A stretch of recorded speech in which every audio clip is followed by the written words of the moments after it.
Aadaa teenyaatti dhalaan nama galfattu dhiirumaan nama galfata. Diinaan deeffadhaa jette. Namni jibbamee zubaalaa keessa darbame tokko har'a akkamitti jaalatamee niin deeffadhaa jette. Namoonni gariillee maaliif dachaa si wallaanne maaliif bira dhaabbanne sumaa dheenaan jettanii. Assalamu alaikum warahmatullahi wabarakatuh. Hojjettoota daawwattoota keenyaa jirtu isiniin jechaa salaamtaan teenyatan onnee irraa kaatee bakka jirtan maratti isin haadha qabdu arraan tana dachaas biratti waliin argame naaf dachaas. Ani arraan tana waan biraati miti xiqqishoo viidiyoo Abdallaan gallaqeessita kalaalee hedduu tokko naa ajaa'ibee ture. Abdallaan hanga arraan tana isa kuteetitti arraan tana deebisa akkasii jechoota bareedaa akka eessan isaa fide laata. Memorii san yaanis yaadisaati yaada namaati deena. Dhibee wallaahi anilleen akkuma dhibee kanatti hedduu na ajaa'ibsiisee anilleen irraa dubbaddeetiin ture viidiyoo tokko irraa malee. Argaan viidiyoo sanilleedha. Garummaa haa ta'uuteeti dachaa sangaa irraan tanaa waan inni itti baasaniin kafalaa liinaallee manatti hin galchaa jee. Maashaallah. Ani garuu gama kiyyaan ganaa niin galaa fi niin deebi'aa fi jeetis yaadan qabu. Isaa wajjin walitti deebi'uullee barbaadu jeetii yaadu jira. Garuu kana dhibeemu. Guyyaa nuti irra dawwallee kootuutii dachaas laalii maallaqa inni baasillee kafalii akka inni dalagaa irraan baanee jenneen san eessa jiraan na dhibe har'aa eessaa dhufe. Egaa gaafa san kashitti hedduu takkaan kadhadhee ture haa ta'u immoo jechuudha amma guyyaa keessaa ka'ee dachaas baasee ati baaftillee niin kafalaa jeeran irra dawwalee dhufeetiin silaalaa naan jee alhamdulillahi fayyeen jeen gaafdallaa kunoo fayyee babbeetiin jechuudha ala baay'een ol deebi'u jira fayyeetiin jira. Waan hundaafuu dhufteen ilaaluu keetiif illee galatoomin jeeni dhiifamarra maaksimaa uffattee wattanii tan deebisaa guyyaa biraatiin isin deebisaa inshaallah. Inshaallah khayrumaati. Tana khayrumaaf jaadha ammoo ofirraa baasii yeroo jettan ofirraan baasu. Akkasii ani immoo asirratti mee liinaa wajjin irra waa sin gaafadha liinaa. Waa'ee kanarratti fakkeenyaaf takkafaarratti waan na dubbatti walii galte yoo jiraate fakkeenyaaf fannisii fi dachaas fannisii fi dachaas natti haaranii jettee waan takka yoo inni dhoositu jiraates waan Abdallaa wajjin qabattee asite yoo qabatte manaa. Ani gama hiyyannaa fi innillee naasoo walitti hin qabnu waan takka waan wal mari'annellee hin qabnu ani mana fannisiis deemeetiin jira jechuun ammaan tana. Mana fannisiis deemeetiin jira.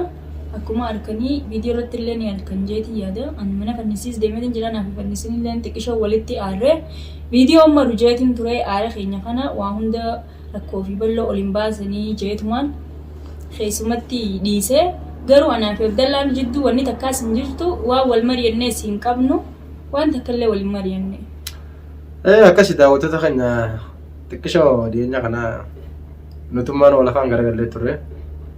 Walitti mufannee ture nummaanu bakka akkasitti fannisii fi liinaallee xiqqishoo wal afaan dhufannatti fakkaata. Achirraa liinaan deemtee jirti mana fannisii deemtee bakka feete jirti achi jirti geessinanii maaliif dhugaadha mana namaarra hin deddeemu ammaan booda bakkumaan fadheen jiraadha. Bakka dachaas jee bakka feete jirti akkasii isinirraa hin gabaabsaa bakka feete jirti manaa baluu jirti mana akkasii jirti hin jiru feetu mana kee jiraachuu hin deessi feetu mana isa jiraachuu hin deessi kana isiniif inni immoo kun hojjetiidha. Haa ta'u immoo guyyaa keessa Abdallaan ka'ee jechuudha liinaan hin galfadhaa deeggaas waan itti baasaniin kafalaa je'ee jechisaa kun gartee miti nuu kana waan jiru waan nuti jennu laaluu deema moo waa piraankiin godhuu deemu. Waa dhugaan haasoo jiraatu hin beekne garuu nuti hedduu nu dhibe wallaahi hojii manaan nutti hojii dareellee osoo hin ta'in. Daawwattoota keenya wanni kun hedduu waan nama dhibaati. Maaliifuu kaleessa isa ture Abdallaan gaafaan kadhadhu bilbiluma kiyyallee naaf fidi jeetiin hedduu akka jabaa kadhachaa ture. Bilbila kanallee siin fiduu dhiira taatu kottu narraa fudhu naan jee.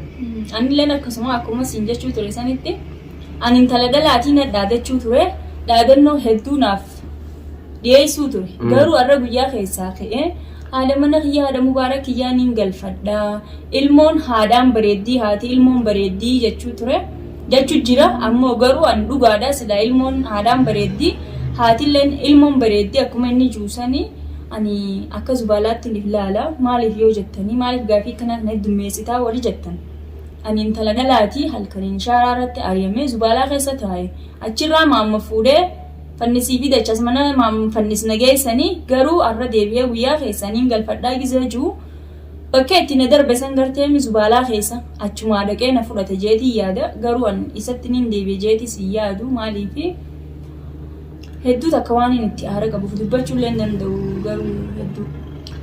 Anamma asirratti lilliina waan takkaan siin jaa isatti deebi'uu hin danda'u waan jaamu kana gartee miti.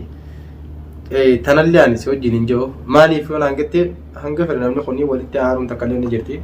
Walitti mufachuun takkaa fi hatta hawalii kee jechuudha gartee miti sadeen ilaa hanga sadeenitti xalaaq ilaa hanga sadeenitti sii kee hajee adda fagaatee namni kunillee kan biraa hirmeessi illee inni tabiraa fuudheewu walitti deemuun takka ni jirti ilmoon tu waliin nama harkisti.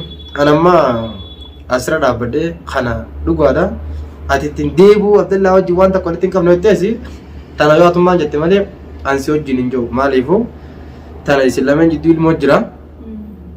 Ani inshaallah jechuun silaa isin walitti deebitanii naaf gammachuma nin gammada.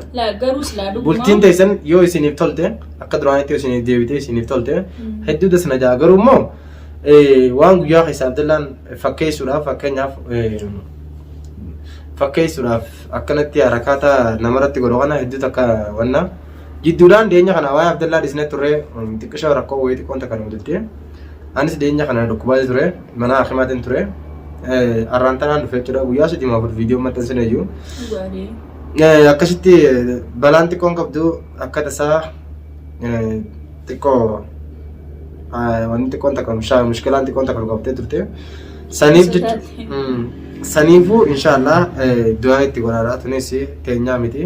Teenyaa miti waan akkanaa tanaas rabbi nurraa qabu. Tunis teenyaa miti nagaan bobbaasee rabbi nagaan nu galchu. Akkasii saniifin maaksii uffadhee jira.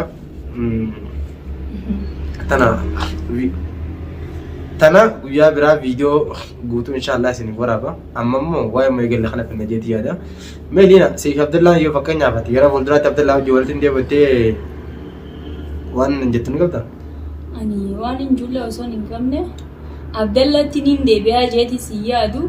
Anaaf innilleen walitti hin deebinu maaliifi Abdallaan nadhaa jechuu ture jaalallee harkadhee jeeti fuudhuuf hin deemaa jeenarra bilbile garuu maaliif dhiise sannan galchu sun dhimma isaati waan dhiiseefis isaa beeka waan dhiiseef siif ni maqaa deengatti na biratti narkine viidiyoo irratti akkasii kanaas duruun isa bira dheete jeeni deengatti viidiyoo na biratti harkee ture narra dawwalee hayya dachaasati maali dhalaanan jaaladhee ijaartii malee nama biraa ijaagurraan qabdu naan jee ture ani Abdallaa egaa akka nama tokkoon na laaloo dhuftee erga na laaloo dhuftee fugaa waan takka waan hin godhu qabu maaliin jaan jeetu maaniif irraa bakka sagalee ejjetu tokko dubbatee aan uggaasan na waan na bira jira waan ta'eef hedduu haasa isaa wajjin dheeresine bakka haa dhuftu gaa namaa dhufaaf dhuftee jeetu waan bilbila irratti cufadhee akkasii daawwattoota keenya gaa wallee waan ani garuu isii si biratti arkeeti isii dhiisalleen seenee ammaan tana manguddoon ergaddaa jee baraka viidiyoo gadhiisatti haasa'u jira. Manguddoon ergaddaa jee baraka. Abbaa fedhee haa ergatu ani intala dhalaatee hedduu isa karadhee miila irratti isa kufee akkuma agartiisani waraqaati je fuulaan nadee haalan naga darbe firra hedduun isa karachuu ture. Laakiin anilleen akkuma inni amma manguddoon ergaddaa jee dubbatu kanattiin osoo niin wani tanjiin. Manguddoo ergachaa turte maashaallah. Manguddoo ergachaa ture. Faraqaadha. Maalii fi addunyaan faraqaadha. Intalti dhalaa silaa akka seeraatis akka aadaattis nuti aadaaf safuu qabna biyya jijjiiranne malee aadaan jijjiiranne intalti dhalaadha. Manguddoon ergattu akka keenyatti. Manguddoon ergattu akka. Dhiirumaas manguddoo ergatee jaartii galfata ture garuu mo'aati waan sirraa eegamu jaartii. Ani gama kiyyaan biyya namaa keessa jirraa akka isaan laalu ilmoodhaan walirraa qabnaa rakkoo karaa kana wajjin dabarsaa dhufnes anaatu beekaa innillee wallaalu. Ani hin wallaalu jeetiin manguddoo itti ergachuu ture innillee manguddoo tiyyasan ari'u ture akkuma agartee atillee namni hundinuu sooshaal miidiyaa gubbatti agaruu arraan tana liinaan ta durirran bareenne ta durirran qayyaramne waan takka maaltu itti dhagahame guyyaa keessa garuu ta durirra waan takka hin taane garuu waan guyyaa keessaa itti dhagahames hin beekne adeemsuma keessa irraa barra jeetiin yaada waan isa dhagahames waan isa dhufellee akkas jeetiin yaada. Angara wakara khiyaan waan takka takka tan nadi daawwattoota keenya deengadde dachaas mana jaamuun beeku ganaadhaan ajjeesuu taa jee guyyaa lammaffaattillee mana dhufee fannisina irraa deebisee amma immoo deebi'ee maal jaa waan dachaas baasee siniin kafala khalaas waan hundaa waliin godhaa liinaas akkanatti hin galfadhaa anammoo fakkeenyaaf liinaa galfachuu yoo galfates dasna jaa anammoo garuu kaleessa akkasitti akka diinaatti na reebaa ture na miidhaa ture akkasii jechuudha maal laan jee jawwaala keetillee namatti hin seeqnaa laan jee ani fudhadhuun jeen bilbila kiyyalleen fedhuu san CDCtiin jira fudhadhuun jeen jawwaala kabidhaa bitadheetiin jira alhamdulillah fudhadhuu na barbaachisuun jeeni fanis irratti illee dawalee jawwaala dachaas kottuu fuudhiif jeeni jawwaala dachaas uffata liinaatii mitiin fuudhuuf jeen jawwaala dachaas deengidda taraame keessa kadhatee taraame keessa kadhannee dadhabnee har'aan tana guyyaa keessa maaltu dhagaame jawwaala isaatiif maaree isaa ittaa jeen kuni akkuma gartee duraan jechuudha titiidhi sanitti atummaan fudhadhuu jennilleen deebisaa sanuma deebisee fi haa ta'u immoo garuu har'aan tana Abdallaan yaada haaraan as beeti jira yaadni sun dhugaa yoo ta'e angara kiyyaan isaa fidinaa walitti deebuun hedduu takka tasana jaa ani sangaan hin deebitu jechuudha. Akkasuma amma waan takka fayyadiin innis. Maaliif ani isaa fidinaa hedduutti jechuudha ammallee haa takka hamsa kallee adeem beeku liinaanis kunoo mana fannisis deemtee bakka feete jirti bakka feete jiraachuu jirti alhamdulillah namni jechuudha kan jiraatu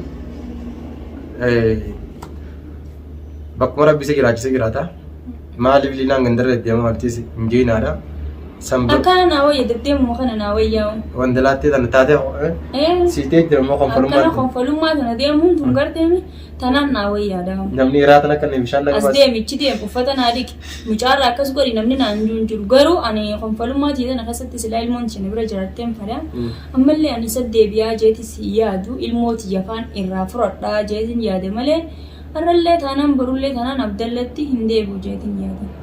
Ana immoo inshallah tana digattana liinaa si wajjin hin jiru feetee Abdallaa wajjin walitti hin deebi'u taraa dhibbata akka yeroo deddeebitee jetteesi. Ammoo garuu Abdallaa yoo waan jeesan dhugumatti kan godhuu deemu ta'e bakka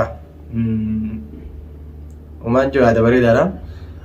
Ani gaa inshallah mee waa'ee kiyyaa kana hedduu takka lafatti na laalaa ture deddeebii dhaadachaa ture waan feete fidii ijoolleetti seentii argadhu isaanillee akka keessan sandaranii caccabsee mana galchaanaan jechaa ture. Har'a guyyaa keessaa garuu immoo waan dachaas baasee isiniin kafala.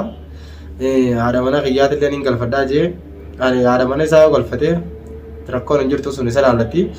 Ammoo tawaa'ee kiyyaa baasiin abbaaftee baasiin fittiin baasee san galatoomee akkana jechuu keetiif iddoo kan si galatoomfadhaa. Inshaallah guyyaa takka jazaan nama hundaatiif ni gala jeetti yaada. Meelina inshallah ne kharaqa ya namma ha soo fitadin jira ani woninin jumu adamana sa galfatu mirgasa tette isani beekette garu ha adamana isa galfachun danda'u akkuma jechu jiru akkuma jechaalle ture akka shari'aan hayyamtattiin afurfuudha jee ture ha fuudhu yoo isin na hayyamtaniin fuudhaa jechu jiru ani duraan ani osoo wajji jirruutiin hayyamee fuudhii jeeni amma egaa asoyni badaan nu jidduu dhufe waan hin hayyamuufis hin qabu ammallee kanuma akkasiisan gaada waraqaa naa kanne malee akka seera biyya tanaatii waraqaanii saniifuu Abdallaa fuudhii obbo Dhibbata akka fuudhiin siin jaammallee. Akka ishee daawwattoota keenyaa inshallah hanga viidiyoo biraatii walitti deebinutti hangama kiyyaan hangamaan isin hin jaalina waan dhaammattee qabattee dhaamte. Anilleen gama kiyyaan haa galatoomuu dachaasillee dhufeetiin laalaa waan inni baase hundaa'uuniin kafalaa jee galatoomii hedduu takka galatoomii ammallee Abdallaa duraan si kadhannee si dadhabnee amma akkuma nama kafalee si laallaa hamtuullee hin dubbannu saniifuu gama kiyyaan fixadhee. Akka ishee daawwattoota keenya inshallah hanga viidiyoo biraa qabannee walitti deebinutti assalaamu alaikum warahmatullahi wabarakaatuh.